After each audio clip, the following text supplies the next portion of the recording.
Perfect. Am I live now, Robin? Pre-live, it says. Not quite. Wait till the red box here.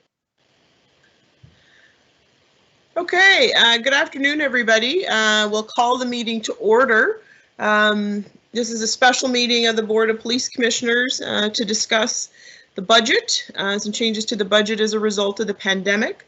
Before we start, I would like to acknowledge that we are in Mi'kma'ki, the ancestral and unceded territory of the Mi'kmaq people. So if we look at our agenda, we do just have the one item on the agenda today, which is to do with the revised 2020-2021 HRP budget.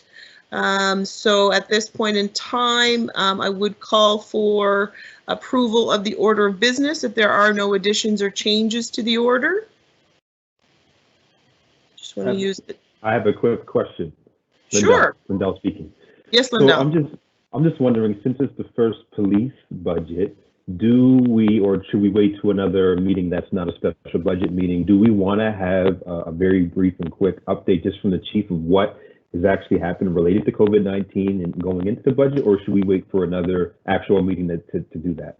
No, that's what we're going to do as part of the meeting today. What I thought I would do was get Jacques and or Jane to give us sort of an overview of what's happening and why we're here.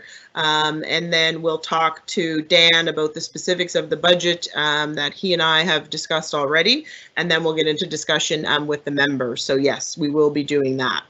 Cool, thank you. Yeah. So if I could just have a motion for the approval of the order of business through the chat from somebody. Overview.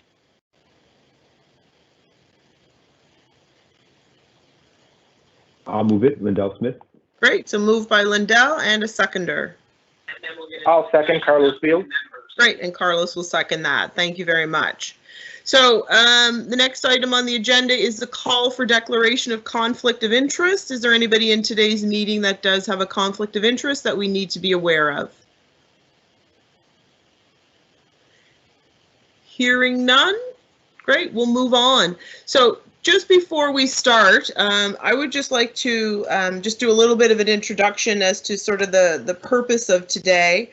And as I mentioned, we're here because of the impacts of COVID-19 and the pandemic on the budget for HRP, but also for HRM in general.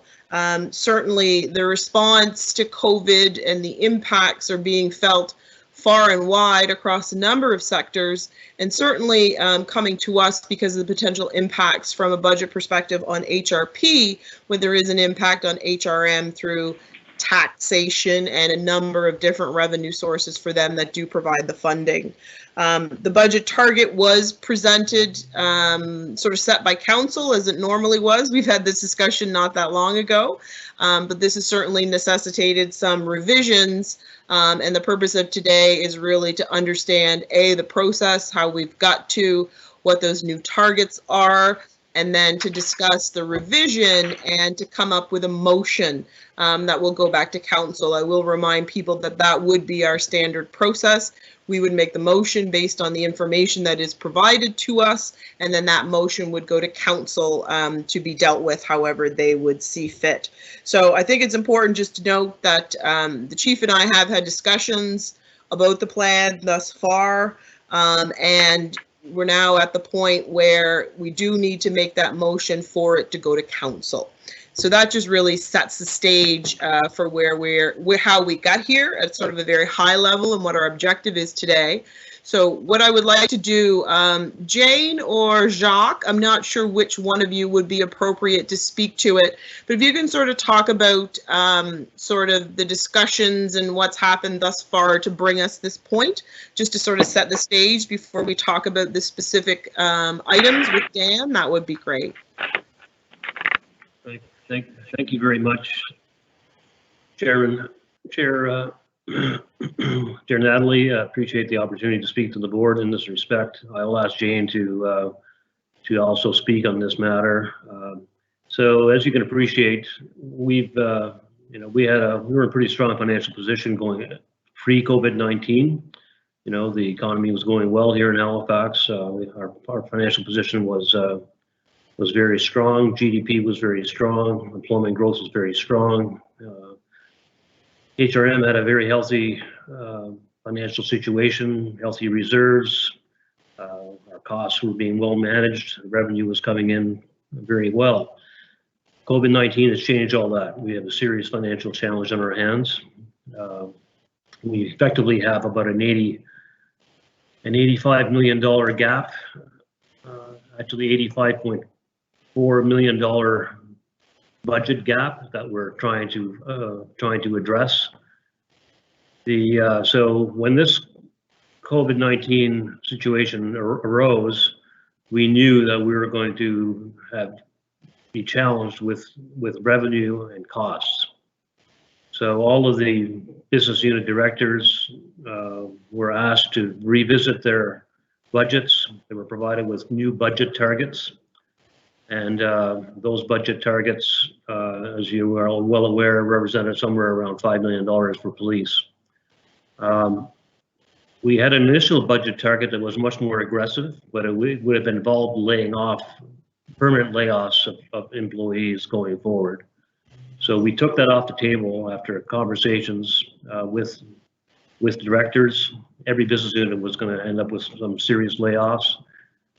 We felt that we could not do that by coming up with a funding plan that would offset the situation that we're in. I'll ask Jane to talk about the budget gap and how that's made up of, and where our costs have led us to. But you know, at the end of the day, this is a temporary measure. We hope that within 2 to 3 years, the financial situation of the municipality will bounce back. When I say 2 to 3 years, that's a guess. We will never return, frankly, to pre-COVID-19 way of doing business, whether it's within HRM as an organization or any other organization, to be frank. So we're looking at a new way forward. This budget proposal addresses the issue that we have now, but it may or may not be sustainable over the long term. What I mean by that is that, and Jane will get into the detail around the difference between cash flow and budget. What I mean by that is that, you know, our cash flow issue is pegged at about $188 million right now, with an $85.4 million budget problem. As we move into the October billing, we don't know how many people are going to be able to pay their taxes. That $188 million, frankly, was all about us predicting, based on what we knew and based on professional judgment, as to who would be able to pay their taxes and who wouldn't. We don't know what's going to happen in the October billing. We also are setting this budget year up to address future years as a sort of a precursor to what's going to happen next year. I can assure all of you with certainty right now that next year will be worse than this year. Why? That's because the commercial tax base, which is based on income, which is based on, the assessors use an income approach to tax base. The income that they experienced this year will have a negative effect on the tax base and the tax roll next year. So we need to be very cautious and very, very prudent in our financial planning as we go through this year and create a new budget and start looking at next year. And we'll only really know what the status of next year looks like once we get the tax roll. Probably this time in January of next year, we'll get a new tax roll, January, February, that will tell us how bad the revenue situation looks then, and whether or not we can adjust positively or negatively.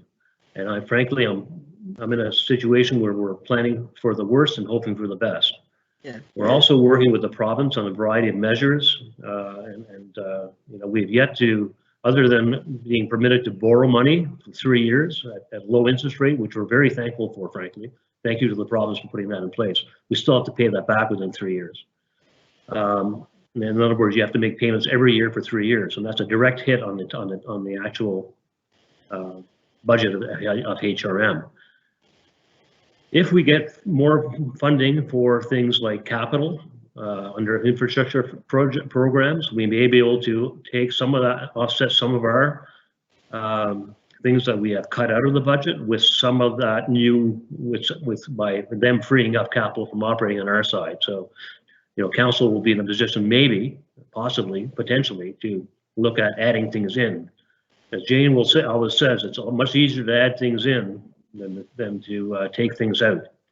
And so we need to be in a position where we can have a budget that's sustainable, that's resilient, and allows us to look at a budget for next year with you as a board for police services that would be resilient and sustainable at that time as well. So on that, Madam Chair, I'll ask Jane to offer her comments as to where we are and talk about more detail around revenue and expense. Bigger picture. Thank you. Jane. Thank you, Madam Chair. Thank you, CAO, for your comments. So as the CAO was saying, there's really two issues that we're experiencing here first. One of them is cash flow, and that's quite frankly that tax payments are not coming in. We did defer the tax bill due date from April the 30th to June the 1st to give people some time and to alleviate some pressure. So taxes are due at the 1st of June, as I said. We're seeing that about 50% of people have paid their taxes. The big commercials have not, by and large, been paying. So what this means is that we have expenses that go out the door. We have payroll that we meet. We have federal requirements. We have mandatory contributions. We have a number of expenses that go out the door. And we need to ensure that we have money coming in to be liquid. The way that we're mitigating that is, as the CAO said, was through short-term borrowing. So there was a project with the Nova Scotia Federation of Municipalities, as well as the Association of Municipal Administrators, to come up with a proposal for the provincial government to help backstop municipalities. That has resulted in a $380 million operating loan vehicle for municipalities. And our number is estimated at $188 million. So we went through all the various asset classes and said, for example, in the hospitality industry, restaurants, bars, they are being hit extremely hard by COVID. So we've assumed that about 90% of them would not be able to pay their taxes. We went through and did an analysis on all the assessment bases in residential. That's how we came up with that number. And the other thing that we've done to offset some of the operating pressure is look at all of our capital projects to see what projects we can defer.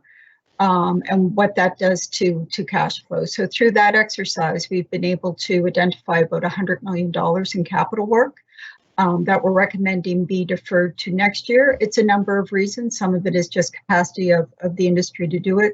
Some are supply chain issues, the ability to get materials. So those are a couple of things that we're looking at. So that's a cash flow, and some aspects of the cash flow problem spill into budget where we actually need to reduce the budget. So the budget gap, as the CEO said, is $85.4 million. Of that, $44 million is revenue that's lost. So this revenue is money that does not come back. What it is, it's things like transit fare. We are estimating that about $20 million in revenue at the fare box will be lost. Even when we start to collect revenue on fares on buses, it will not be back to pre-COVID ridership levels. So that's about 55% of the revenue from transit that we will not have. We also have recreation fees that we're not collecting for spring and summer programming. The assumption on that is that they will not be coming back this year. So that results in about $5.7 million. Deed transfer tax, which is a big revenue item for us. So this is the 1.5% that every time a property is sold, we receive that of the 1.5% of the purchase price. We're taking a 15% write down on that. So that's another $7.5 million. And then there's interest income, there's parking fee revenue that we're forgoing on giving free parking. So there's a number of revenue items that when it all comes together equals $44 million that we have to close somehow. Added to that, as the CAO spoke about, and I spoke about, is if we take the full $188 million for tax payments that we aren't receiving, we have to pay that back. It has to be paid back over 3 years. The 6-month cost of that is $31 million. My recommendation as CFO would be that we would book that and have that money set aside to ease the burden on the net on 21-22. So it's being fiscally prudent by setting aside some of that loan payment. The other item that adds to the gap is a valuation allowance. So tax revenue, from an accounting point of view, you book that when you bill it. So on our financial statements, it will say that we have this amount of tax revenue, and it doesn't matter when the money comes in. It is, from an accounting accrual point of view, it will be the amount that we bill. You discount that through a valuation allowance. And what that is, it's the amount of money that you don't think you're ever going to see, so people are not going to pay their taxes, is one portion, and then assessment appeals is the other. Typically, it runs about $3 million, $3 to $3.5 million. I'm recommending that be increased to $10 million to capture some of the commercial valuation that we're not going to see. That is based on professional judgment. It may be too high, it may be too low. A lot of this, as the CAO said, is it is based on what we know. Today, our economic assumptions were based at the end of April. We're seeing big job losses coming continuously. So it really is very fluid. It is a prudent budget that we've brought forward, and all business units have been asked to really share in the pain going forward. So that's sort of the high level process that we've gone through. I'm sure that's more accounting than most people ever wanted to hear in their lifetime. Thank you. You made it very understandable, though, Jane, so that's a very good skill for an accountant. Thank you, Madam Chair. So how we're going to do this, just to get familiar with teams, is now that Jane and Jacques have finished their portion of the presentation, what I will do is go to each of the commissioners to see if there are any questions related to that portion. So I will start with Carol. Carol, did you have any questions for Jane or Jacques?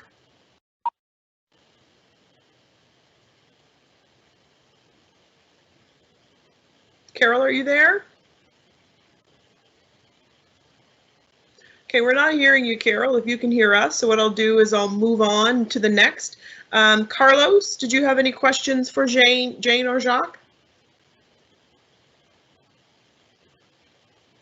Just a reminder for the individuals on the phone that to unmute yourself, you press *6. Carlos? Okay, we'll skip Carlos as well, and I'll go to Lisa Blackburn. Lisa. Hi there. Good afternoon, everybody. No big questions from this portion of it, but I guess just talking about the budget cuts across the board, everyone was sort of given the same percentage to work towards, so it was distributed evenly. I guess that's the only question that I would have. Thank you. Thank you, Madam Chair. So we didn't, what we did was we looked at the line of business that business units were in. So it was not a straight across the board cut.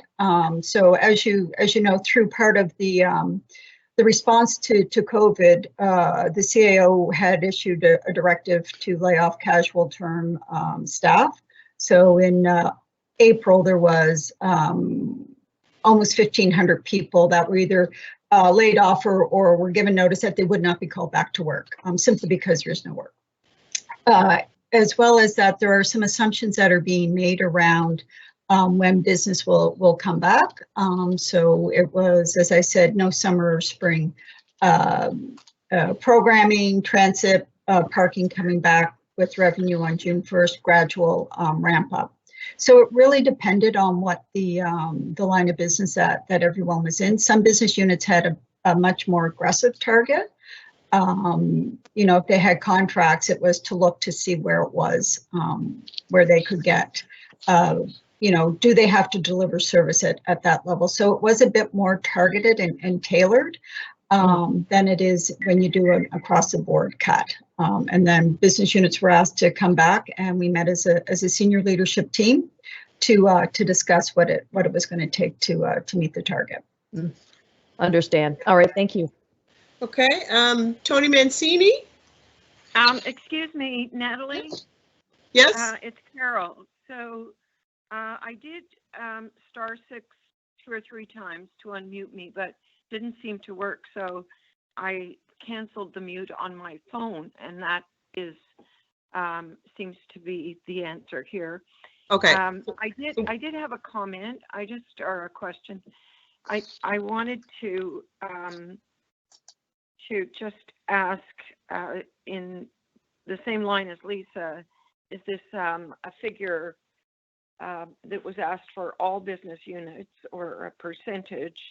And if I could get a sense of what the percentage for HRP is in what we're going to see in the presentation.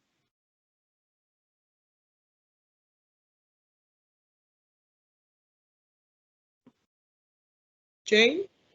Thank you, Madam Chair. So the original target that was provided to HRP was a $10 million reduction. So that was about 12% based on their opening budget of $89,077,000. They have come back with a $5.5 million reduction. One thing that I forgot to say at the outset is that the starting budget for this was the budget the council would have voted on March the 24th. So it would have included the additional $157,000 that council had added back to HRP's budget. Any other questions, Carol? No, thank you for that. No. Great. Tony Mancini. Thank you, Madam Chair. Good afternoon, everyone. I hope everyone's safe and healthy. I apologize. I didn't actually get a chance to listen to Jane and Jacques' presentation. I had a little issue in D6 that we took care of, but I do have a point of clarification, if I may ask that now, Madam Chair. Yes, please go ahead. So I'm trying to understand, you know, what's the role that we're having today with regard to the Board of Police Commissions. I understand that the budget cuts are going to be presented today. We are to approve or not approve those proposed cuts. My question maybe for the solicitor is if we do not approve, what happens next?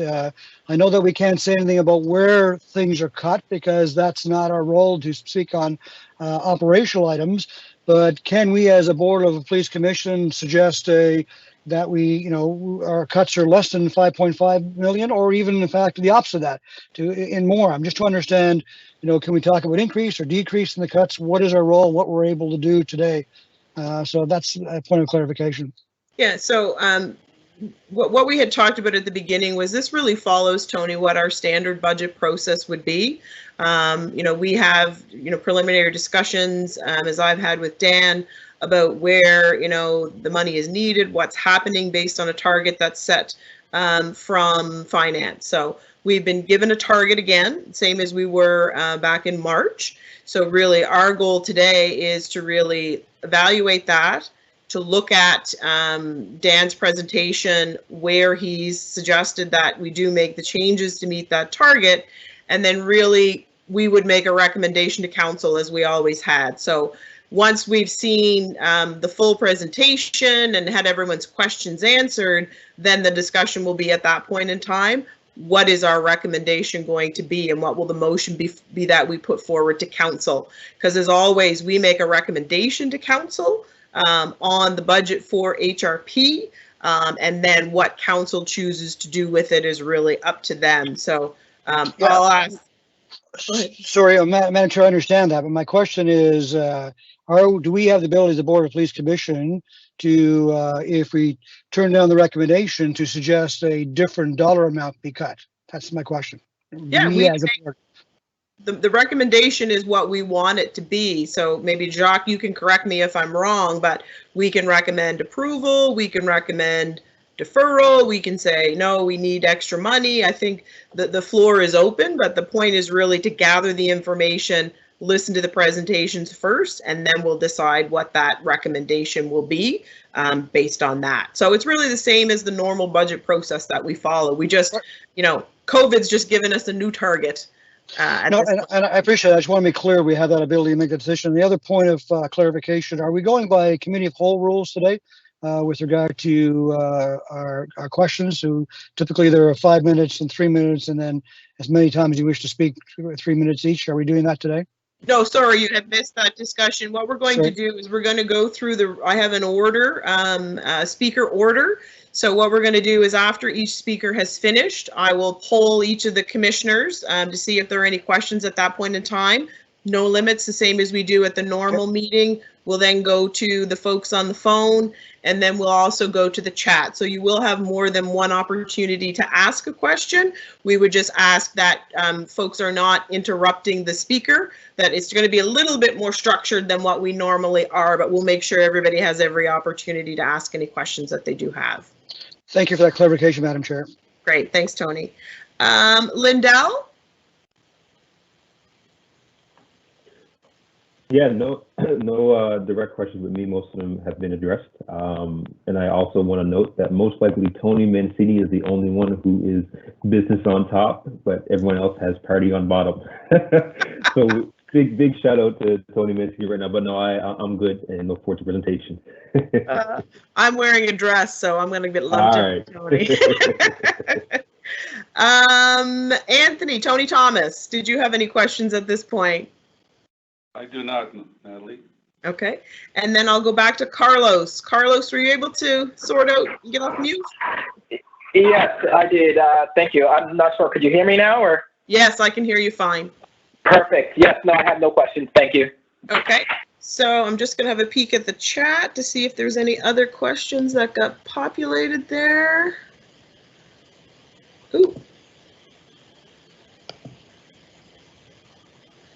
And I don't see the chief, Tony, no, the chief did not, someone's answered it. So just a reminder, yeah, as well to use the chat for questions as Tony's already done. So we'll just want to make sure that we don't miss any questions that are in the chat. So I just had a couple of points myself just about what Jacques and Jane have talked about. So one thing I think that you both mentioned is that this situation is constantly evolving, and we certainly know that we don't have any sense of what's going to happen tomorrow, never mind in 6 months or next year. So I think I heard you both say, and I just want to be clear that, you know, whatever we have today and wherever we land from a budget perspective, that will be constantly revisited, and there may be changes and adaptations made as we know more about things like when perhaps things are going to open up more, what the plan for that is. Is that a fair assumption?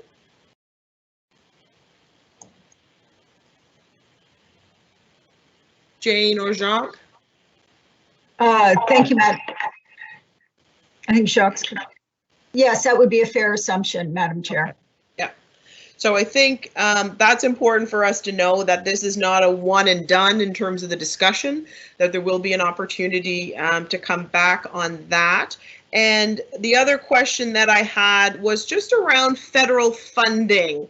I don't know, I do apologize if you addressed it, but do we have any answers at this point in time about potential sources of federal funding in addition to provincial funding? Thank you, Madam Chair, for that question. At this point, we have no information in relation to federal funding going forward. There's been a lot of speculation about transit funding. There's been a lot of speculation about infrastructure funding. Nothing that I'm aware of in relation to public safety funding specifically for police services at this point. Okay. We remain hopeful on other fronts. Okay. Thank you, Jacques. So let's see if there's a question in the chat.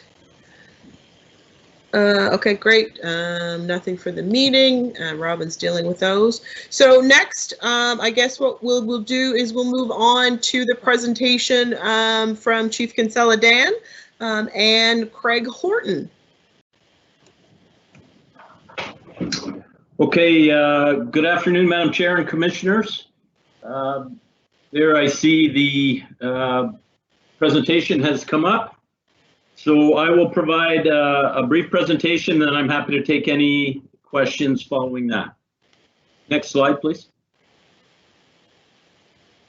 So in January 2020, the operating budget proposal approved in principle for Halifax Regional Police was $89,777,000.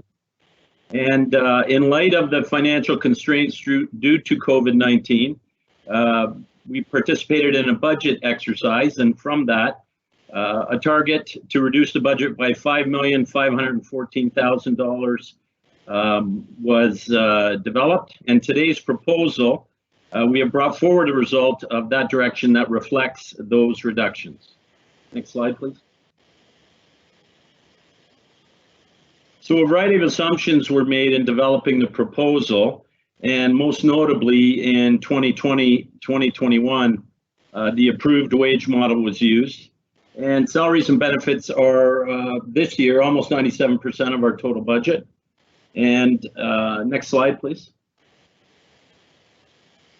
The continuation of the assumptions, in addition to the 25% for court time and overtime, the total vacancies that we're looking at are a total of 18 that will not be filled, and 10 total upcoming retirements, 8 sworn, 2 civilians, are expected to take place between now and December. We have 6 term layoffs, and of course, school isn't going, so crossing guards and the crossing guard supervisors have been laid off. Next slide, please. There are 2 overarching categories that the reductions fall into, and you'll see from the slide they are the compensation related reductions, and that amounts through vacancy management and 25% reduction in both overtime and court time to just over $4 million. And next slide. And the non-compensation reductions are the areas covered by contracted and external services, police equipment and communications, office equipment and supplies, varied others, goods and services, and reduced fees for service. And that amount comes to $1,481,000. And happy to take any questions or comments. Okay, so what I'll do is, as mentioned previously, is go through the order of the speakers list. So Carol, I'll start with you. Did you have questions for Dan? Yes, I do. First of all, I just want to know if you can share with us the lens that you use to achieve these savings. Well, the predominant area was the target, and then coming up with what we could do with and without based on current circumstances. Obviously, things are different right now during COVID times, and to the CAO's point, we don't know when things are going to return to normal, if they are ever going to return to normal. So decisions had to be made in regards to, where those reductions could take place. And also, as mentioned already, originally the target was higher. We were able to do this without any layoffs, and started with our vacancy management, and then in the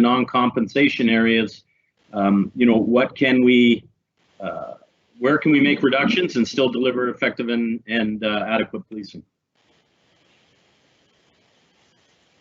Okay, and I have another question.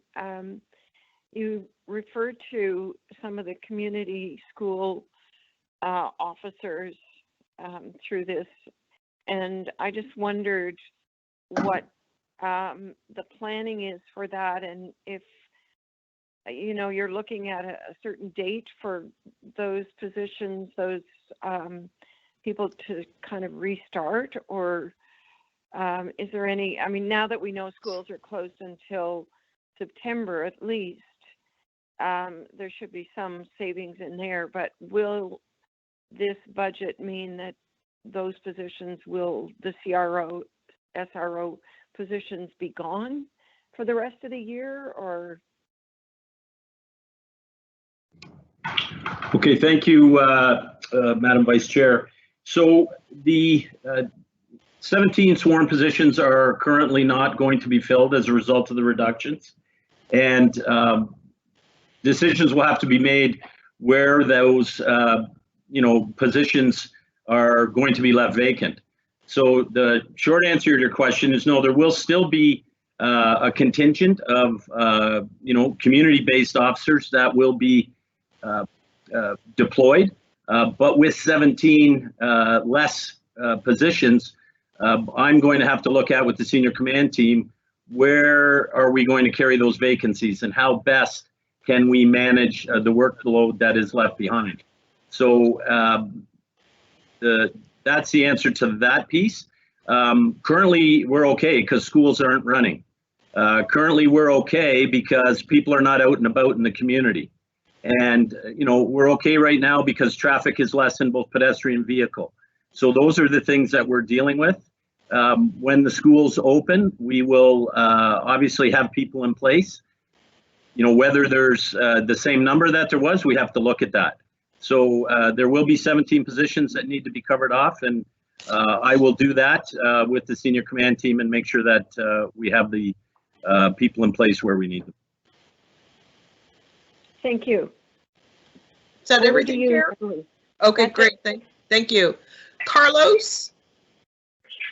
Yes, can you hear me? Yes. Perfect. So I do have a question, just in terms of the 6-term layoffs. Could the chief maybe speak to those positions and maybe go through the long-term and short-term impacts of not having those positions filled? I'm more so interested to ensure that frontline officers have everything that they need in order to execute their duties. So if you can maybe just speak to that, that'd be great. Yeah, thanks, Commissioner. So the 6-term layoffs are not related to any sworn positions currently. They are civilian positions, and they 3 of them are related directly to the crossing guards, and crossing guards are not required because schools aren't open. So that's the effect there. And the other 3 are related to administrative positions internally in the service. Awesome, thank you. Okay. Lisa? Thank you very much, Madam Chair. And just a couple of quick questions, just clarification of the 18 total vacancies. Does that include the 10 retirements, or is that 10 retirements on top of the 18 total vacancies that won't be refilled? Also, the cut to the youth advocate program, I'm wondering, is this an elimination of the entire thing, or is this just a reduction in their budget? And just a clarification around crossing guards. Is there money there? Will there be money there should schools reopen in September? Thanks. So thank you for that. The first, I'll go from the middle question, I guess. As far as the youth advocate program goes, it's a reduction, just like the reductions that were asked of all business units. So that's that piece. As far as the crossing guards, the savings are only assumed until September, knowing that and assuming we've now had it confirmed that schools will start up again in September. So the current reductions reflect them coming back in September. And the first part was we have 17 sworn vacancies, which include the current 9 vacancies that exist and 8 projected retirements. And civilians vacancies, there's 11, which is 9 vacancies plus 2 anticipated retirements. So that makes up our 28, 17 and 11. Gotcha. Understand. Thank you very much. Okay, thank you, Lisa. Tony Mancini?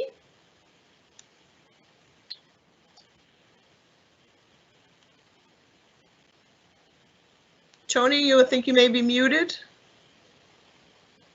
There we go. There Thank we you, go. Madam Chair. Chief, thank you very much for the presentation. First of all, thank you to your men and women in the service for these tough times we are going through. Not only COVID-19, but I know many of your members were involved in the shooting, and it's been tough, and I thank each and every one of them for their service. Some of the questions were already asked. Carol did talk about school liaisons officers and community relations officers. So right now, none of those folks are in those roles, if I understand. They are on patrol now, is that correct?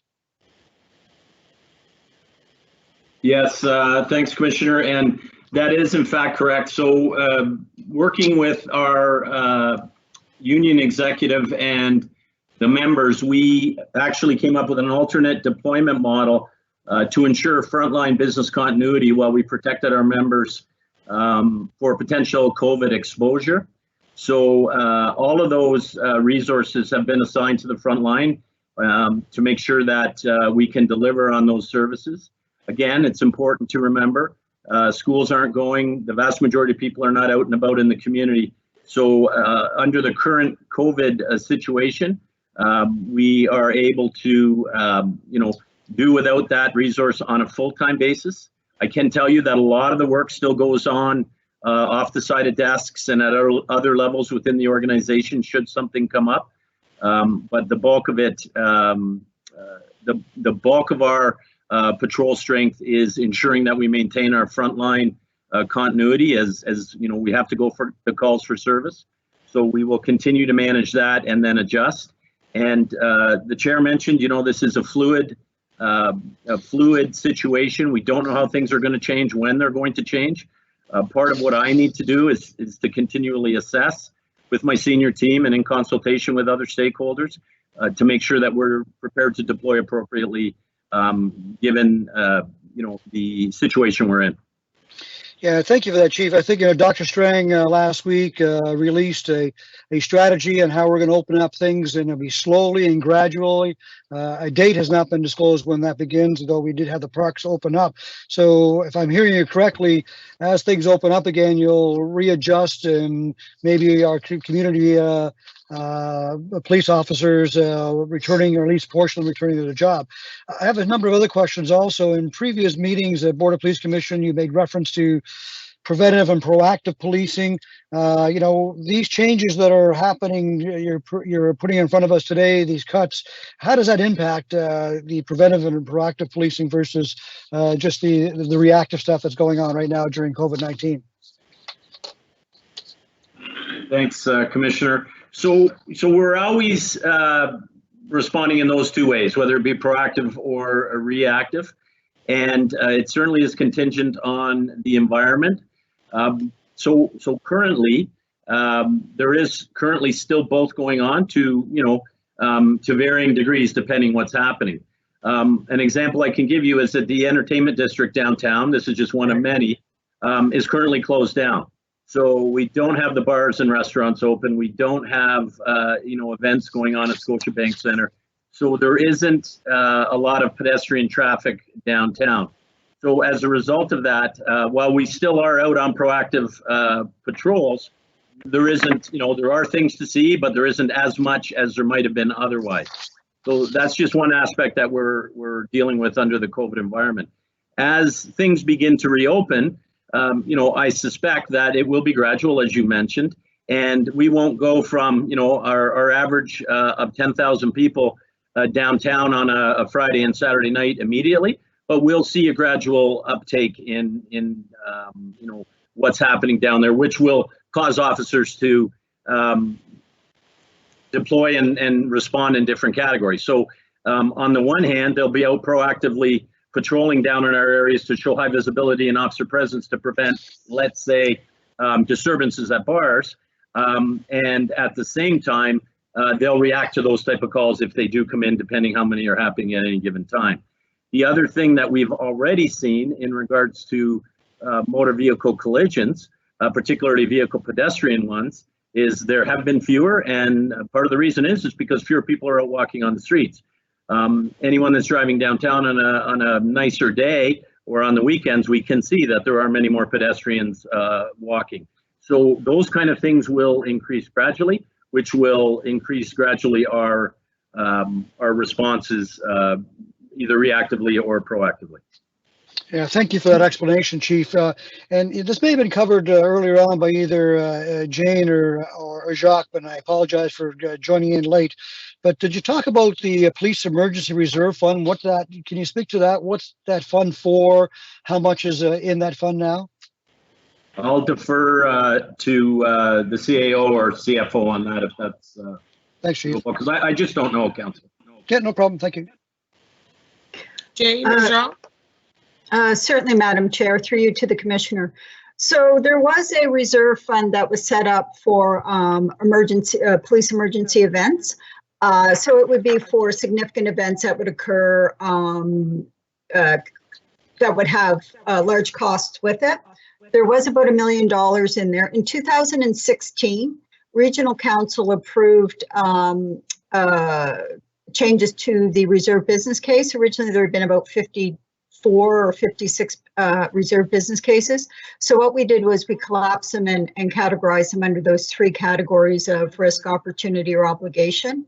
That reserve was rolled into Q421, which is our Operations Stabilization Reserve.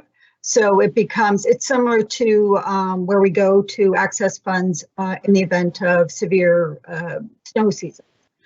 So it's a reserve that helps us for extraordinary costs that are beyond our control. Thank you. Well, Jane, based on that, does HRP have the opportunity to go into that fund for policing service if needed? Since we are in a crisis right now, a health crisis, is that available to them? Through you, Madam Chair, to the Commissioner. So we're looking at all of our reserve funds. The strategy that we're recommending is that we keep the reserves whole as much as possible. We don't know what's going to happen in October. We don't know what the revenue systems situation is going to be. So we are keeping about $100 million back for cash flow purposes. It is a delicate balance between how much we borrow and how much we dump our reserves. So any cash that we use now, there is a potential we're going to have to make it up either later on this year or in next year. And the way it's made up is through budget cuts or tax increases. So Jane, we have Jane. So we have the opportunity. Is it come from Board of Police Commission or the Chief to request to have access those funds if we need to? How does that work? Or is that from Council for police purposes? It's a Council decision, Commissioner, and it's part of the broader financial package Okay. that would be presented. Yep. Okay, thank you, Jane, for that very much. A couple more, Madam Chair, if I may. Or do you Yes, want you me- may. Thank you. Going back to you, Chief, if I may. So when we look around North America or look around the globe and we look at other police forces in other cities, there's obviously the risk to officers of COVID-19, but there's also the increase of domestic dispute, break-in entries, robberies, even violent crimes. I don't think we've seen a large trend right now with that, but the longer we go with this crisis that we're in, that is the potential. So my question is, if that increases as we go along, like we saw in other cities, and that trend of increasing with these cuts, how does that impact our ability to respond to those kinds of threats? So thank you, Commissioner. And yes, there's certainly, some calls are lessened and some are more. So I already spoke about, the impacts of not having entertainment and the bars open. But obviously we have COVID enforcement calls that continue to come in. They have begun to lessen over time. As far as some of the more violent crime and higher end property crime, like robberies, break-in enters, all those things continue to occur. And we continue to respond and or proactively deal with them. We have a fully functional and up and running criminal investigative division that continues, again, on a altered deployment model to ensure member safety and mitigation strategies and all those things. And it's as with patrol, it allows us a lot of opportunity to backfill should a member come in contact with COVID. One of the things that we have done with our members is when a member comes in contact with someone who is potentially COVID positive, we make sure we take every precaution to isolate that member, give them the appropriate supports and connections to treatment, and then ensure and take every precaution that we can that that particular member who may be infected doesn't have contact with other members who presumably are not. The reason I say this is because on occasion, we have had 3 members test positive for COVID to date. And in each of those circumstances, they have caused, not they have caused, but the situation has caused other members to be tested and to be looked at and those kind of things. So from a, and also from an interaction with potentially COVID positive individuals, we have lost anywhere from 3 members up to 14 members for a period of time while we wait to see what the impact of the situation is on them. And we will continue to do that to make sure we keep our members healthy and as safe as we possibly can. And they are doing outstanding work every day, heading into situations, and dealing with things with their PPE and all those things. So we'll continue to do that. And that particular situation certainly is not going to go away anytime soon. We had such incidents over the weekend, and we will continue to have them. It's the nature of the interaction, despite the best efforts of the member and despite all of our collective best effort and supports. There are still going to be occasions when members are going to be interacting with close contact with somebody who may be COVID positive. Thank you, Chief. How much consultation did you have with the union in leading up to today, our conversation today, when it comes to cuts? Well, we had one preliminary meeting with them early on, and then the budget was prepared with the proposed reductions and submitted from there. I would suggest that consultations are continuing now. I was, wanted to ensure that the Board of Police Commissioners had the budget while I worked with the team at through the CFO's office, and so there was some preliminary consultation, and here we are. So there will be more to come. You'll be consulting with them after our meeting today. Is that the intent? Well, certainly I'm going to get some direction from the Board of Police Commissioners today. And then, the documents now are public and out there for digestion. So certainly further consultation can take place once I have your direction and the board's direction, and then obviously on to council. So, the consultation will continue. Thank you, Madam Chair. My last question for now, if I may, and the most important one of all. So all that you've shared to me, and when I'm speaking to residents leading up to today, Chief, the bottom line is, these cuts, what impact are they having on our delivery of policing? When our residents call 911, can they expect your officers to respond as quickly as they have in the past? And I think you alluded to it, our investigations in major crime, carrying on as they always did. You know, as you know, when you speak to every councillor of the 16 of you spoke to us, we always talk traffic and speeding. I mean, already we get those concerns in my district that residents feel speeding has gone up. But bottom line, will our residents be as safe if these cuts were in place today? Will our residents be as safe today as they were yesterday, considering these cuts that are in place? So certainly from a emergency response perspective, we will always continue to respond to those 911 calls. They are the most important, and 911 calls are prioritized. So that's how we respond. Threats to life are the highest thing. We're going to respond in the quickest manner, and we will continue to do that. Other calls that may be of lesser priority, we may take the time to get there because they can wait. So our patrol response is fully functional, fully staffed, with redundancy built in to deal with COVID-related issues, and I explained a little bit about that. As far as from an investigative standpoint, our criminal investigation division, integrated with the RCMP, is fully staffed and prepared to respond to all of those situations that might come their way. We had a very serious incident over the weekend, and our criminal investigation division is responding to that, and they will continue to do that. So we've covered those two things off. With the 17 sworn members and 11 civilian members, that's 28 positions that are not filled. I think it's self-evident that there will be some work that isn't being done. My job is to ensure that I respond to the priority issues and then cover the other areas where I can. I will continue to do that with the staffing that we have.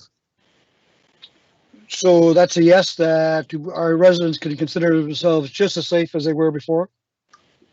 For the emergency areas, 911 and criminal investigation, yes.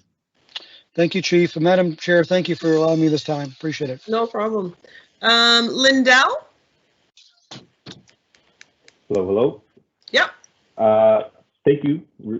And Tony addressed a lot of the questions I had, so thank you, Tony. So I won't double speak. The only two things that were, well, three things that weren't addressed. The last one kind of came up in your responses. One is, and you might not be able, Chief, to put a number, but I think you've answered it indirectly when it comes to costs related to COVID. So we're still responding. We still have officers on the ground, still have folks in offices. So really, all the costs associated are I guess, standard costs that we would see in operations. Nothing more, or I guess we're starting to see less now, but nothing more than what we'd see in any other situation. No, we're managing, and there obviously is costs associated to COVID. There's the PPE burn rates, so there's the financial pieces. There's also the effect on the members in regards to potentially dealing with people who are infected. And obviously I mentioned we've had members who have tested positive. So those are all effects that occur. But we are managing, and we will continue to manage in that regard. Great. So that goes into one of my last questions, but I'll ask it now. So when it comes to the PPE and the equipment and supplies, one is, what is our supplies look like? How are we doing in terms of just quantity and access? And the other piece of it is if officers want more, is it just a request that they put through to their superior? How does that work when they want the safety equipment? So we have people assigned full-time to make sure that our stockpiles of PPE are kept in place and available. Right from our senior officers all the way down to our watch commanders and NCOs are out to make sure that members have, their goggles, their masks, we also have a contingency of body protection that they have in there, smocks, those kind of things. We have lots of gloves. We work very closely with Erica Fleck at EMO to make sure that our resources are stockpiled. So we're checking on that all the time. We're evaluating burn rates all the time. We're encouraging our members and sometimes directing our members to wear PPE when operationally feasible with any interaction with members of the community. So that will continue, and we will continue to manage that. Early, when the first rush came out, there was some concerns around supplies of PPE, but currently we have sufficient to maintain. I can never say exactly how many times people are going to have to wear PPE during the course of a shift, but I can tell you that it is increasing with more and more people potentially either exhibiting symptoms and or being out and about with those symptoms. So that's something that we manage pretty much daily. We recently had an order of face shields that came in to provide an extra level of protection in addition to masks. So, and I'm in contact with EMO Erica Fleck regularly, as are my people. So currently we're good. If there's a shortage or, those kind of things, we'll have to work with it. But I can tell you that HRM has been ensuring that we have the appropriate supplies. Great, thank you. So in terms of budget, how are we tracking the cost of it? Is it going through standard cost center within HRM, or is it coming directly out of the HRP budget? We're tracking it internally, and I think it's a mix of the getting the items. If we need masks, they are supplied. So I think some things we've been purchasing internally when required with approval, and a lot of times the supplies are being supplied through HRM. Okay, great. Last question for me. When it comes to the positions, you spoke on some of them. You spoke on the term positions in the crossing guards. So the 17 sworn, that includes the retirements as well? Yeah, that's the total. So, right. And of that, currently that's anticipated by December. That could, technically there could be a few more. There could be less. It just remains to be seen. But the current vacancies are 9, and then the expected retirements are another 8. Right. So you spoke a little bit about this, but and this is where it gets a little convoluted with our role. Do we, as a commission, should we be wondering what those positions are and what the impacts are, or is it really, and I guess maybe this is the question for the chair, or is it really for us to just understand, the overarching piece of these are the positions, this is how many, this is the number of it, the number that has an impact on the budget, or shouldn't we be asking, what are those positions and what do they do? Is that getting a little too operational? Dan, if you don't mind, I'll comment first. I think it really, really depends. One of the things certainly that, Dan and I have discussed is really what some of that will look like. And, some of it is operational, and that we don't necessarily need to get down to the details of who is assigned where. But when there are potentially impacts, that are, what's the word I keep using, more than operational in nature, that could lead to some systemic issues, some response time issues. I think that's really that awareness that we need to have from a board perspective. I've been checking in regularly with both chiefs, Janice and Dan, to understand, are we having some operational impacts that rise to that level of the board needing to know? And, primarily at this point in time, it's been around number of officers infected, because that certainly does affect the ability, the redundancy that's built in the deployment model. So, it really depends on how big of an impact it's going to have, but what doesn't necessarily extend to that level of tell me the position of every single one of those people and what that impact will be.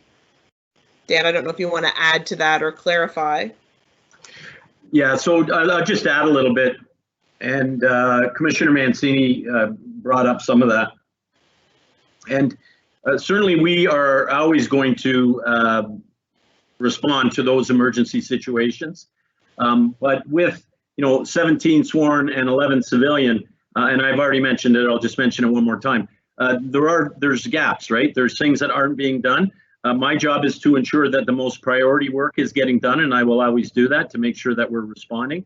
But there are some things that are, there's going to be gaps. We will try to fill, we will try to get the work done. People are regularly doing extra and all those kind of things.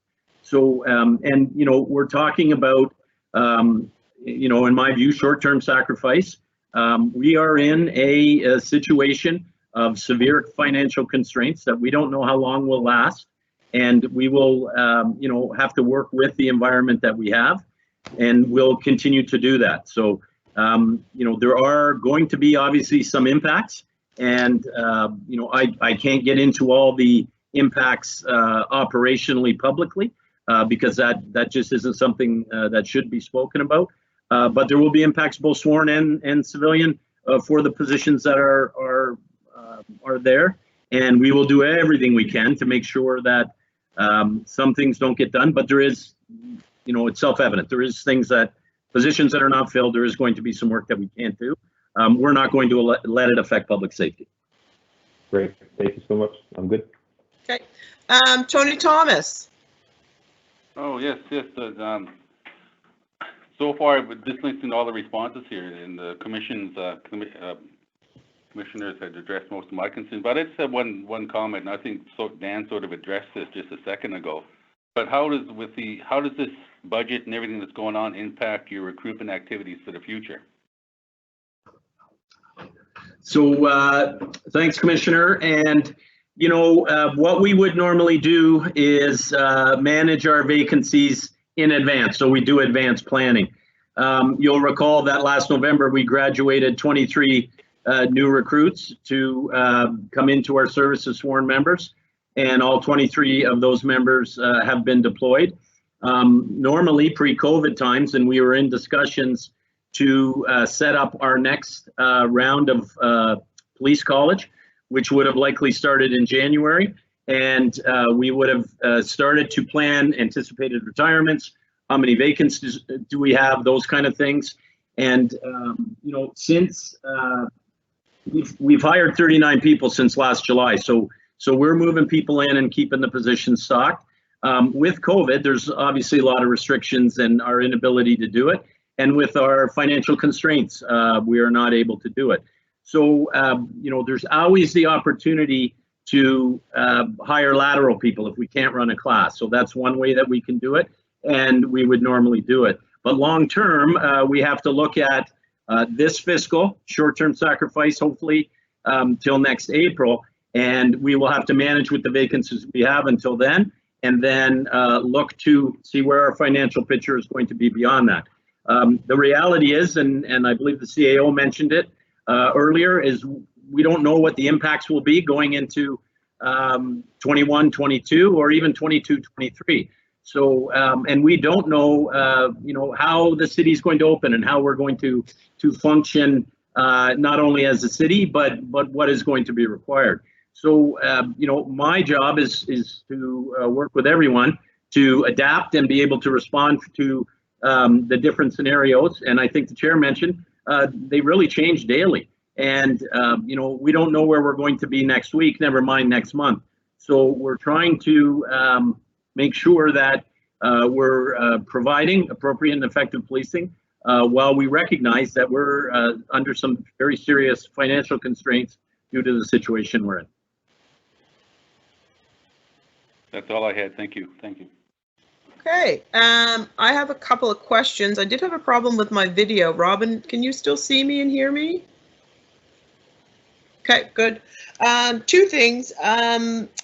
Jane, I think you mentioned the capital budget just in passing, and I just want to understand, or just clarify, I guess, that there will be impacts from a capital budget perspective, and specifically what's happening with the plans for the ARV, the sorry, I don't know if that's the right term, but the armed response vehicle, and where does that stand? Because although that doesn't fit under the HRP budget, it's separate under capital. Just wondering about the impact there. Thank you, Madam Chair. So as part of the whole fiscal exercise, if you will, we looked at both capital and operating. And the idea was to move as much capital that we had slated to be paid for out of the operating budget as possible. So by doing that work, we've identified $25 million of work that we're recommending to regional council be deferred.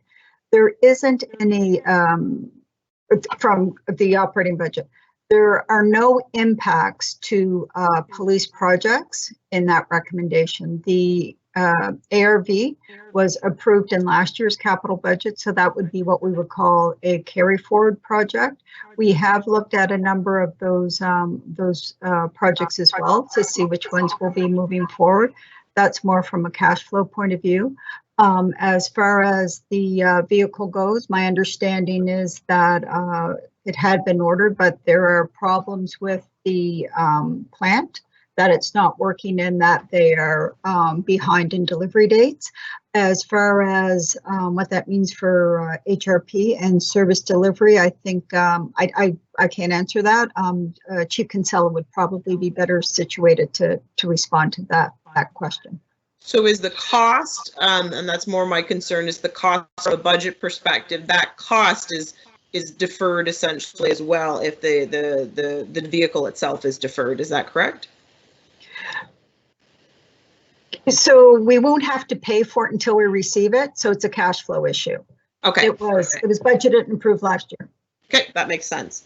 The other question that I had was just about RCMP funding. We're certainly looking at making some tough decisions that will affect HRP, both in the short term and the long term, and just wondering about what the impacts would be for the RCMP funding agreement that we do have in place.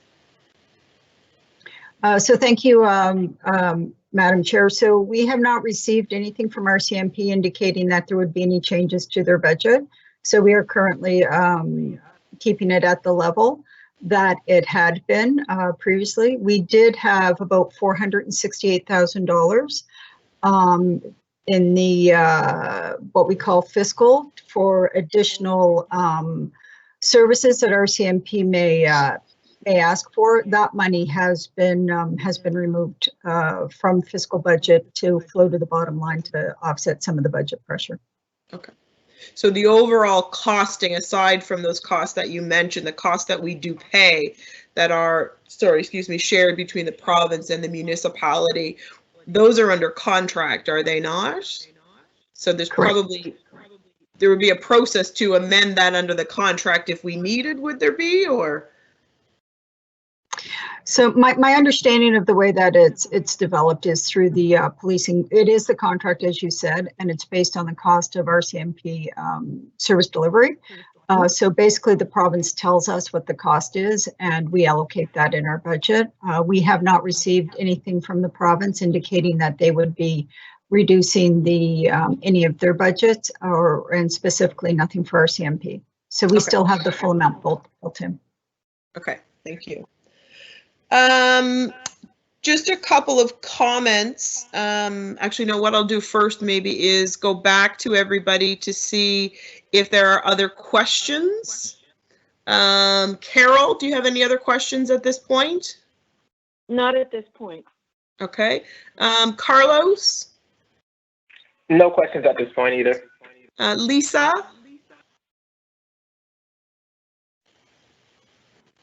Lisa, are you muted?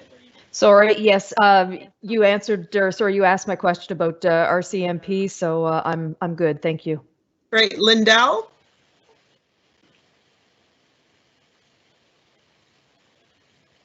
Lindell, any other questions? Oh, I put a thumbs up. I'm good. Okay, great. Thank you. And Tony Thomas? I'm good. Thank you. Great. So just a couple of comments I had, just sort of summing up and just sort of the thought process that I've gone through so far as I've looked at this information. So I think we've said a number of times that, you know, what's happening is certainly been unforeseen and is unlike anything that we have seen thus far. I'll pick on Jacques a little bit. I've asked him if this, you know, matches up to anything that he's certainly seen in his long and glorious career, and he said certainly no, this hasn't.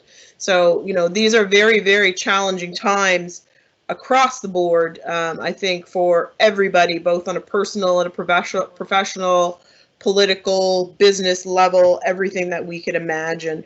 And certainly those impacts on HRP, because of the funding and the changes that are required in processes and expectation, really are continuing to unfold. We don't know what this is going to bring. We certainly have to look at where the risks are, and what I've heard is a number of, I think, concerns from commissioners about, you know, this moving from that, you know, service focus, and where there may be some changes. You know, as Dan said, the safety of the community will remain the same on those very, very serious issues, but there certainly may be some other impacts. And I think it's important to acknowledge that, because that's certainly the reality that, you know, there's pain being felt, and, you know, a changing of expectations on many, many levels as a result of COVID. And certainly there will be some, and again, prioritizing where the real true public safety impacts are is really key. The safety of the residents of HRM are certainly of utmost concern to us, but also I think the safety of the officers, of the staff of HRP, because we certainly do have to recognize that, you know, there are potentially some impacts there that I think, you know, we've done a very good job of mitigating. But, you know, we can't lose sight of the fact that, you know, there will be impacts there as well. So I think what was really a priority for me going into this was really the question of layoffs. And I think looking at, you know, the fact that 96.7% of the budget, as Dan had said, is staffing costs and compensation, I think it's tremendous. And it is certainly worth noting at this point in time that we are currently not entertaining layoffs of officers and frontline staff at this point in time. And I think that is, you know, an accomplishment. Where that goes in future, I don't know, but I think that was a priority for me going into this, is that we looked at that. You know, we certainly don't know. The other thing, the other risk I think that is worth noting is, you know, we've been very fortunate in terms of, as Dan mentioned, having 3 officers that have tested positive for COVID. I think if that changes, if that increases, there certainly is a potential, you know, for more changes to be required, and for other impacts on the deployment plan that would have to be discussed at that point in time. So, you know, with all of that and us not knowing when we're going to return to a new normal, how fast or slow that will be, we certainly know that school at the earliest will be back in September, but we don't even know that that will be happen. And I think that really the focus, as I mentioned earlier, is having that opportunity to revisit this as things change, you know, and looking at the budget as new information comes forward, and really, you know, Dan's ability to be very flexible and dynamic when it comes to making the necessary operational changes, changing that deployment model, you know, realigning priorities. I think those are really all of the key things that are really important that we do keep on top of as the situation unfolds, because we certainly don't know where we're going and where this is going to lead to. So at this point in time, I would just look to see in the meeting chat. There are no other questions. I see Tony has indicated in the chat that he would like to put forward a motion where there are no other questions at this point in time. Tony, your motion. Thank you, Madam Chair. I would like to put the following motion on the floor, and I'll speak to it. That the Border Police Commission instructs the police chief to consult with the Halifax Regional Police Association and report back to the Border Police Commission before presenting our recommendations to Regional Council. So moved. I can have a seconder. Second, Lisa. Thank you, Deputy Mayor. I appreciate that. You know, colleagues, Madam Chair and the Chief, we do have some time. We're going into budget consultation over the next few weeks. I think it's important now that the cuts have been presented to the Border Police Commission before we give our recommendation. I think there's an opportunity for further consultation with the police association, their union, to sit down and really look at that in depth with the police chief, and then have the police chief come back to this Board of Police Commission so that we can discuss, does that change? It may end up the cuts is exactly as presented today, or they may, with their consultation, have other suggestions. Bottom line, my concern is, and I think my colleagues are, to make sure that we maintain the level of safety that we need and our citizens expect in our municipality, and I believe the police chief has that intention also. There is no hurry to do this today and move it on to budget consultation. We don't even know if it'll get to the agenda over the next couple of days. We'll be speaking about budget at Regional Council for at least a couple of weeks. So I hope my colleagues support this motion, and thank you very much. So just before I call the question, I would like to ask Jacques about the timing of this. Are we under timing constraints in terms of when the recommendation from the board does need to go forward?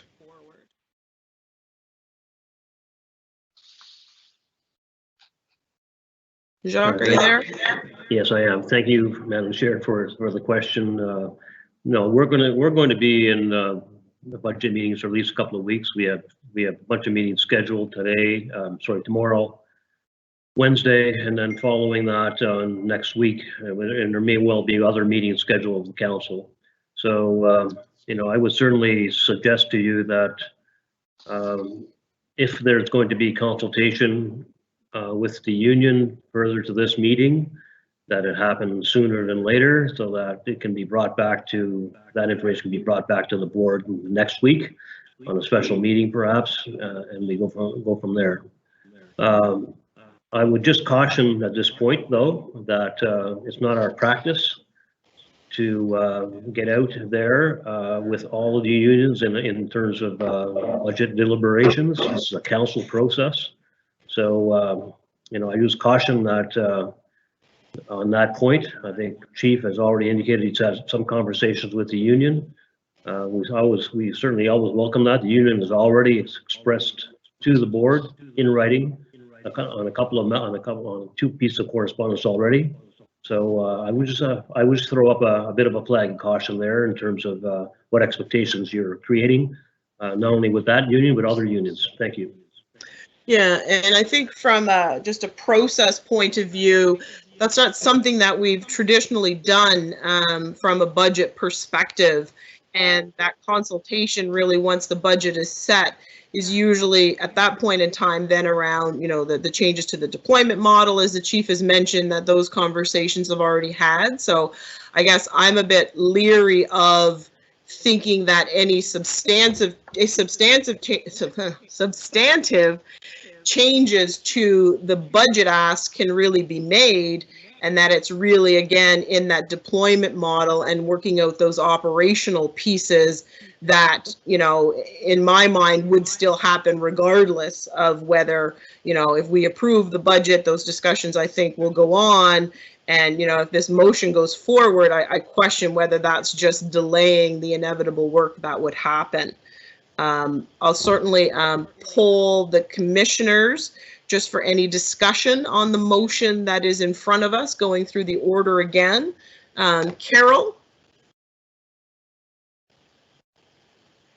Thank you, Natalie. I know that just listening to Jacques talk about the precedent that we might be setting in consulting with the union before bringing a budget to the commission, I wonder if this extraordinary time kind of puts us in a situation where, things are just not the way they usually are, and whether in this one specific instance it's worth having this discussion and seeing if there are any suggestions that might alter the way this budget has been presented. I'm sort of reluctant in some ways to support the motion, but at the same time, hearing that it may be that there is time to bring this back I was under the impression that we had to do this today and then it would go to council tomorrow. Hearing that that's not the case, I just think maybe in this unprecedented time, it might be worth to have this conversation and then bring it back to us. Okay. Actually, saying that, I'm still not sure if I'm supporting the motion, so that's probably as wishy-washy as you could ever get. Okay. Carlos? Yes, I am sort of up in the air with Carol. I personally would have liked for that discussion to have taken place prior to our meeting today, and so that we would have been able to come to a conclusion today. But again, seeing that we have time, I just think that it might be just reasonable to have the union weigh in and give their input, in which we've already had received some information from them, and I know I personally have reviewed it, and but again, I think that if we have the time, why not, right? So I'm sort of, I don't know which way I'm going to go, but I just think that we have the time. Okay. I'll go to Lindell. Thanks. So really quickly for me, I'm wondering, as Jacques already mentioned, we usually don't go to our unions when we're talking about these types of staffing changes. And I don't know how much we can talk about now. So it was mentioned that there was a discussion previously. I'm just curious what was the context of that discussion? Was it just a very basic, we might have to make cuts, or was it, this is what we're presenting to the commission on Monday? If you have any comments, I'm just kind of curious what those initial discussions were in the past, and I might have a follow up depending on the answer.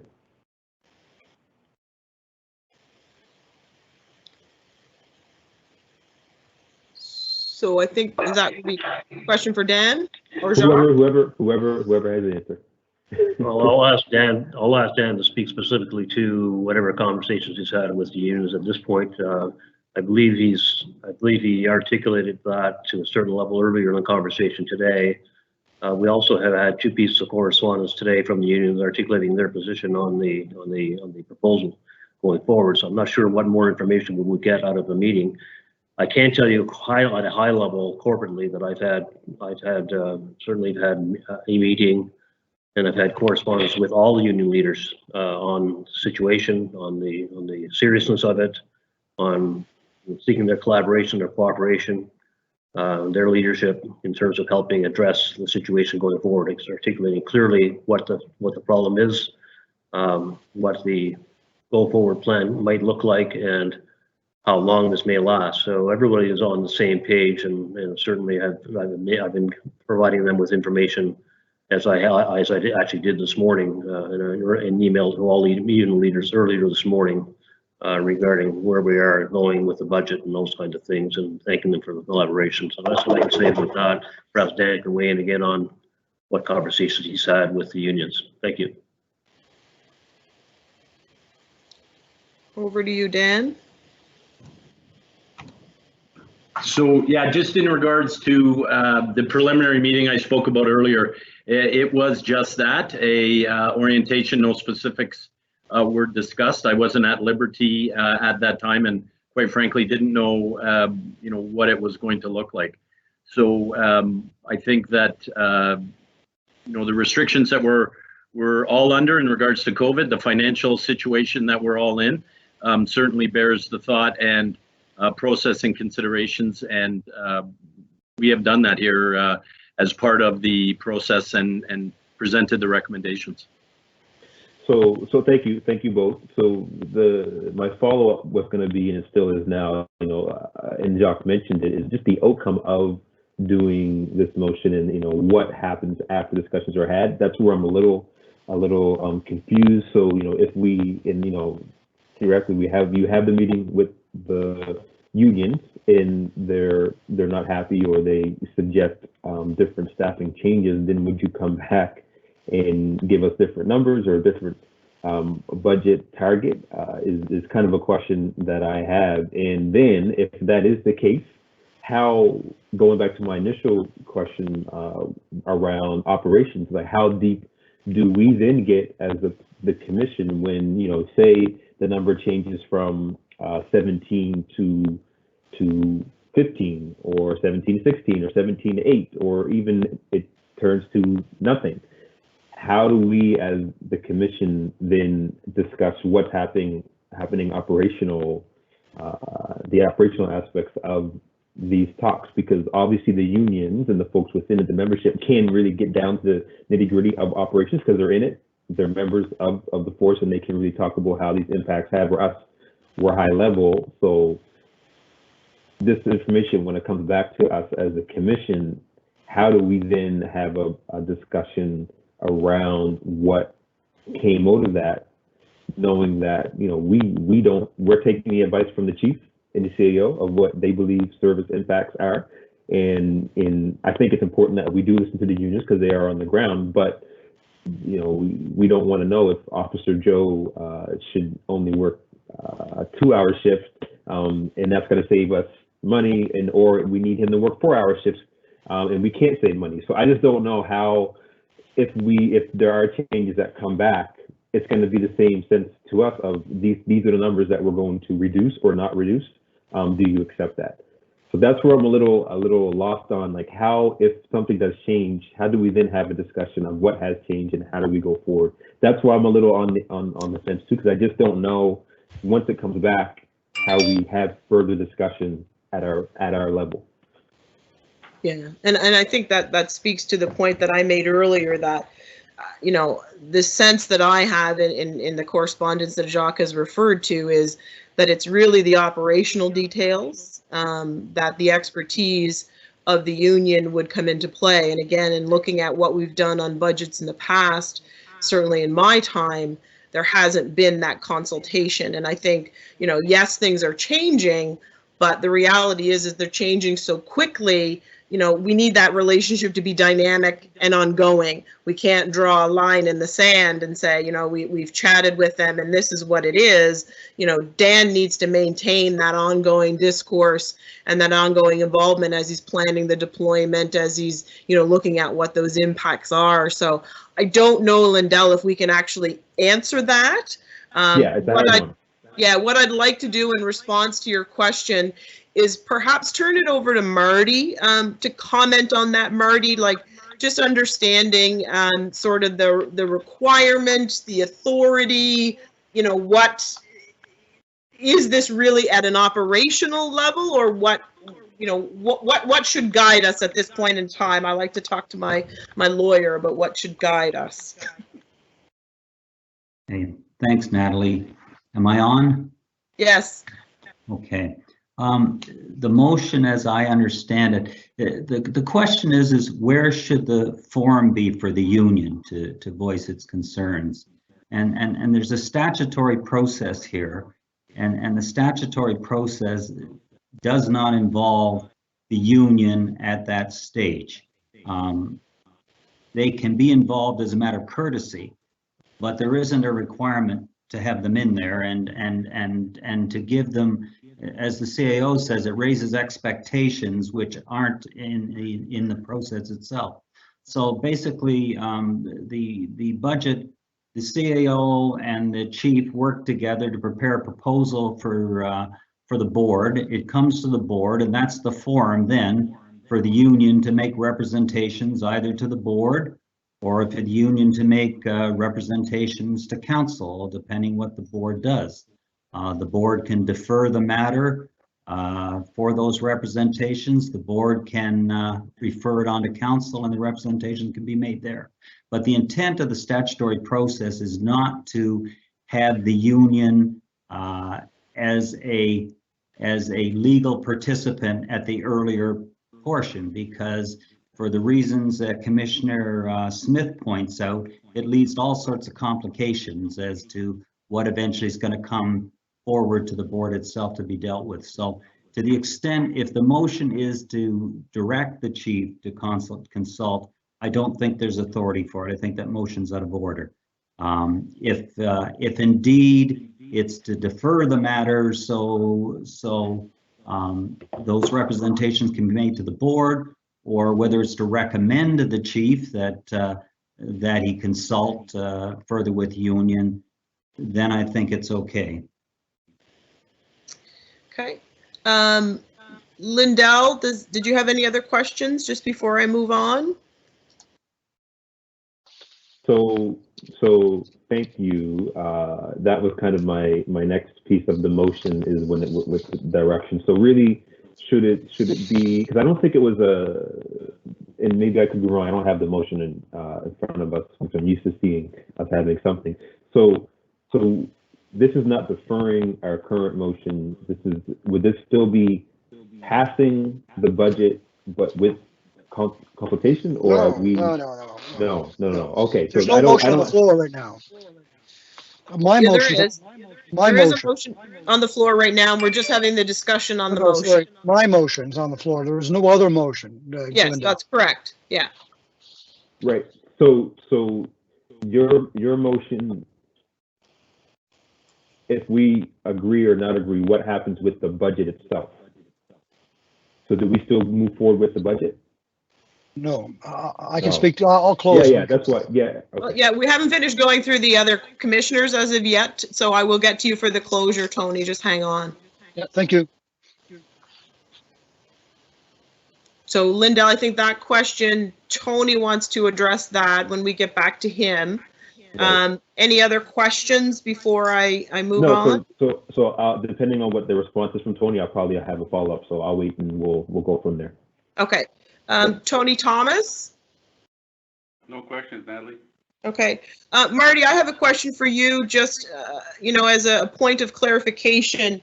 You had said, quote, the motion was out of order. Can you, from a process point of view, sort of explain to me what that means and the implications of that?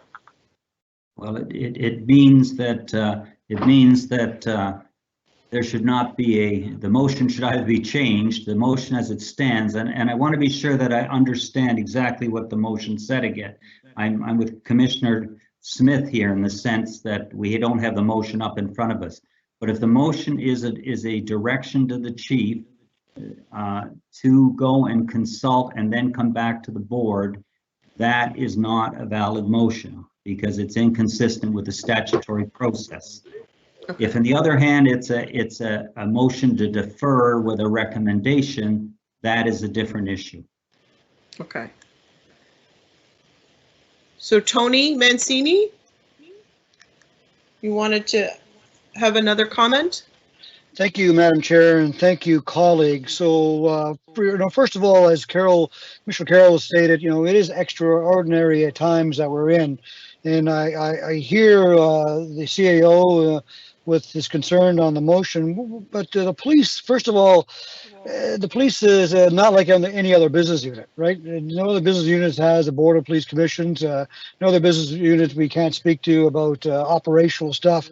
It is different. And the bottom line here is making sure that we have as many lenses possible looking at this budget and these budget cuts so that safety is number one. Lindell, there's no other motion on the floor at this point in time other than my motion. And then at some point in time, if my motion was defeated, my understanding is another motion would have to come forward to recommend most likely the cuts are in front of us, and we would vote on that. So, Marty, I hear you. I can make a slight, the motion's in the chat, by the way, but I could change the motion as I wrote it, and I can make a slight amendment.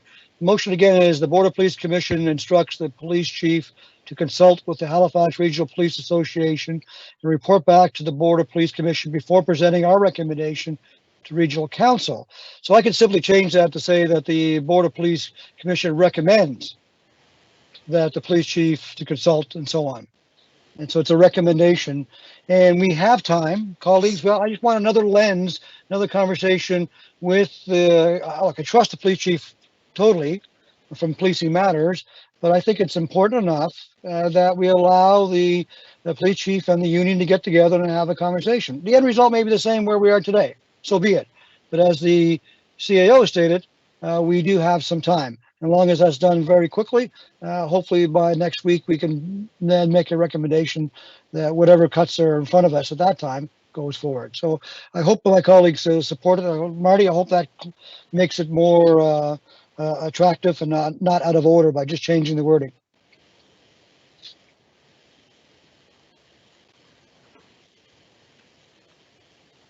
Are you waiting on me? Yes, sir. I am waiting on you, Marty. Sorry. Okay. All right. Well, the board has the option here to to defer this or to move it on to council. The deferral, if it decides to defer it, then it can accompany that with a recommendation, right? It simply can't make it binding on anybody, Nope. especially if that is inconsistent with the statutory process. Right. So in fact, it's a deferral, colleagues, and with the change the wording, and hopefully the chief consults with the union. Bottom line. Thank you. So Marty, given that change, is that motion still out of order? I'm just want to be cautious of, from a procedural perspective, that if it is, that we deal with it appropriately. A motion to defer the discussion is not out of order. Okay. So really what he's doing, what's happening here is the commissioner would have to withdraw his original motion and make a new motion here, in effect, is what it is, the motion to defer with that recommendation. So, Madam Chair, if I may? Well, just before we do that, Lisa has indicated she would like to speak. Thank you, Madam Chair, and I will support the motion to defer until we can get more information and some further consultation with the union. I know that we don't have a requirement to do this, but I think we have a moral requirement to get this right.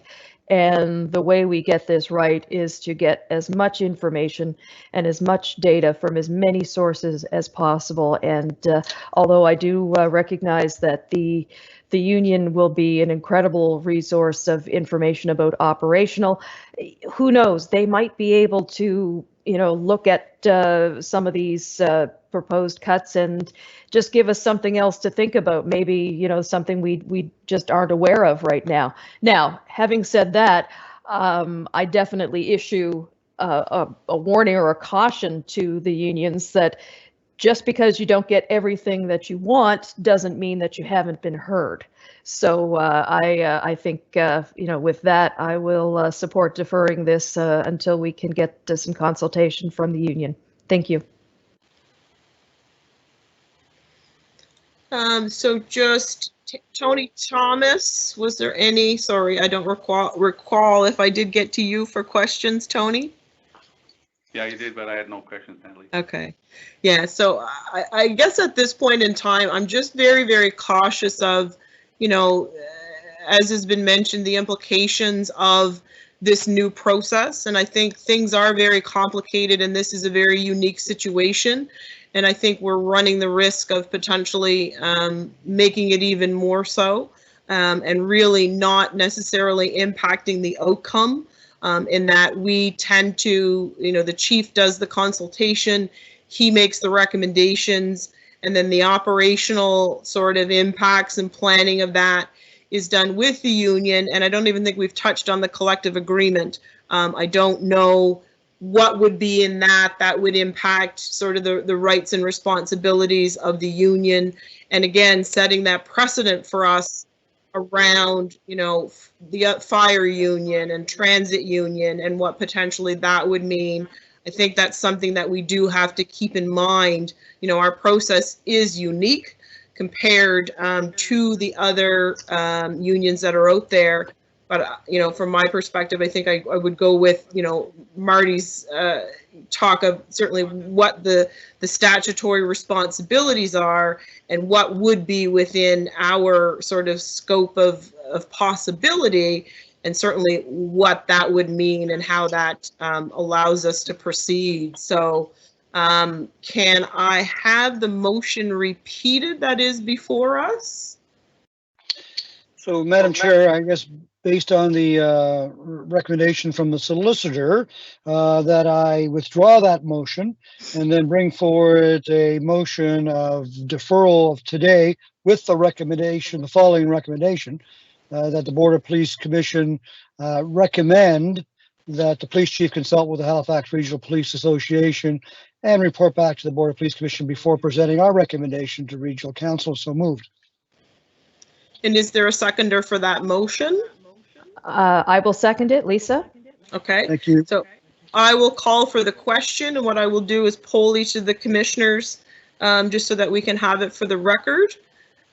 Carol? Before you do that, can I sorry, have one Lindell. question? So thank you. Really quickly, because Jacques mentioned earlier that they could come back if we did this by next week, if possible. I just want to make sure and clarify if that's what I heard.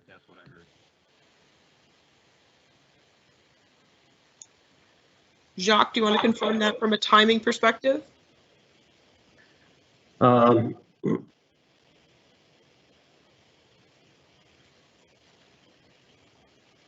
we lost him. Oh, That's what he did say, though. Anyway, that's what I heard him say. So, Yeah.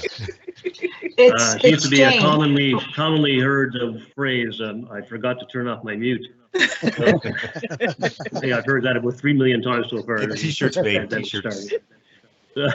Sorry about that. Couple of points. One is, yeah, look, if the Board of Police Commissioners could come back to council no later than the 19th. In other words, we would have to be prior to the 19th, get a recommendation out of the board. That would be very helpful. The other point I would make here is that it's important to get a date to come back with. Okay, so in other words, you know, if the 19th is the important date for council. So if the board, if Dan is going to be asked or recommended that he go back out and have further conversations with the union and get some more feedback, he would need to do that and bring it back to the board before a certain date, right? And then typically that would be sometime next week, I would guess. And I guess the other point of clarification that might be helpful to Dan would be, you know, what are you recommending he consult on? You know, the board has received the advice of the chief, supported by the CAO and the CFO. The union has already indicated in 2 pieces of correspondence, one through their own lawyer and directly through the president of the union, what their reaction to what their feedback is. So what precisely is the Board of Police Commissioners wanting to know more of as a result of such a motion? So maybe a little more specificity would be helpful to Dan as he moves if the motion does pass. Thank you. do you want me to answer that, Madam Chair? well, I guess the question would be, Tony, do you want to revise your motion based on what Jacques has said? I do not. It's just simply consultation. Based on the conversations with the union, they felt that there was limited consultation with them, and I just want to make sure they have further consultation. They know more about operational stuff than we do, the Board of Police Commission. I want to give them that opportunity. So let's have that consultation. So I call for the question. Okay, so I'll poll each of the commissioners as we call for the question. Carol McDougall? Are you yay or nay? I'm a nay. Thank you. Carlos Beals? I'm also a nay. I don't really see the specifics, so I'm going to go with the nay for now. Lisa? I vote yes on the motion. Okay. Tony? Mancini? Mancini is a yes. Lindell? Lindell is yes. Tony Thomas? I'm going to say yes. Okay, and I'm voting nay. So Robin, I don't know where you're at with the totals on that. I wasn't keeping track. My apologies. It was 4-3 for nay, I believe. No. It was 4 for 3 Was it? for yes. The other way around, sorry. 4-3 for in favor. Are you sure, Robin? I just want to make sure you had that. You had noted that. Did you want me to do it again? No, that should be fine. Okay, so it's 4-3 in favor. The motion does pass. Thank you. So I think at this point in time, we will need to set some dates for discussions with the chief.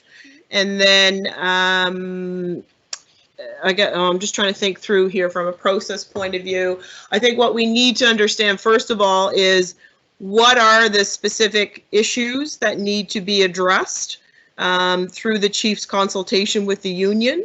So I would ask all of the commissioners to forward their questions to me. And what I will do is have those passed along to the chief and have that discussion.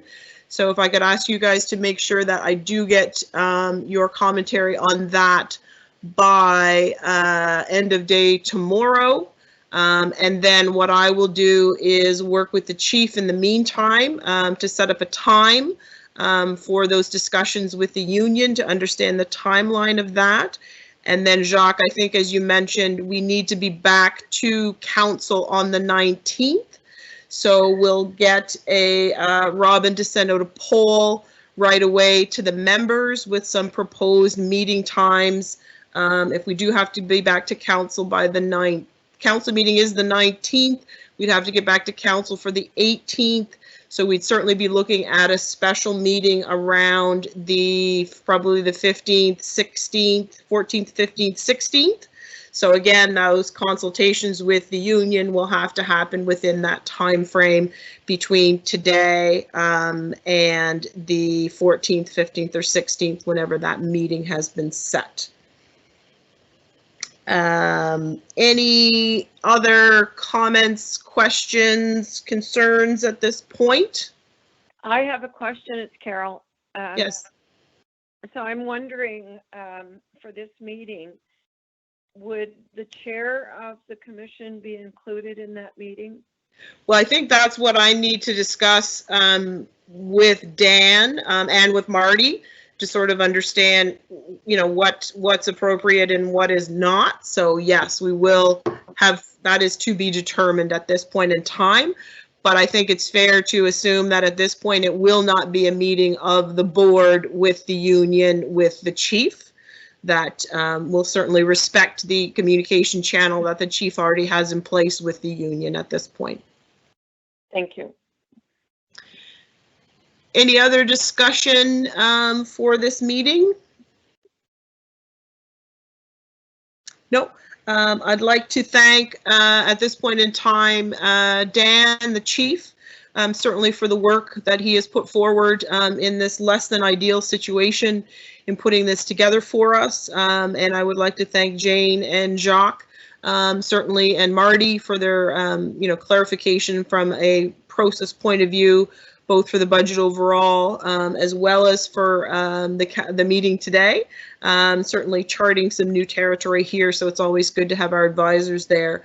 And I do want to thank each of the commissioners for their participation and for certainly making the time to attend the meeting today.